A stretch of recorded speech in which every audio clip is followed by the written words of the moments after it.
Roy Scarlett has been working with the Florida Rights Restoration Coalition on one goal. Give us a chance to re-enter society or show that we've been rehabilitated. Rehabilitated and worthy of the right to vote. Roy spent 3 years behind bars for aggravated assault with a firearm. He did his time and finished parole 7 years ago.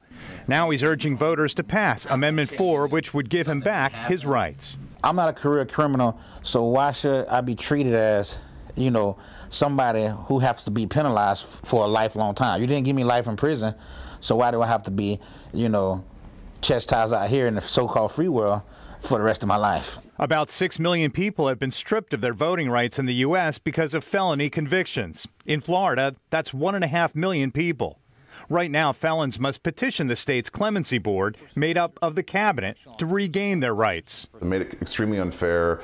It doesn't work the way it was meant to be. And basically, it's almost made to where if you're convicted of a felon, you're probably going to be a felon for most of your natural life. If passed, Amendment 4 restores the voting rights of Floridians with felony convictions after they complete all terms of their sentence, including parole or probation, except those convicted of murder or sexual offenses. The amendment goes too far, in my opinion. Republican Attorney General candidate Ashley Moody says the amendment is too broad and would automatically restore rights to too many violent felons. Aggravated battery or kidnapping, terrorism.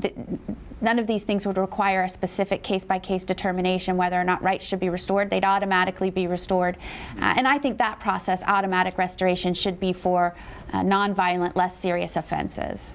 Roy just can't imagine what his life will be like if voters reject Amendment 4. So discouraging, I guess, is meant to kind of keep you in that trance or keep you in that trap of not being able to have those rights. This measure has explosive implications. If passed by voters, potentially hundreds of thousands of people could be added to the voter rolls in time for the 2020 presidential election. Social media has been flooded with ads from Ben & Jerry's ice cream, which is urging a yes vote on Amendment 4. Summer?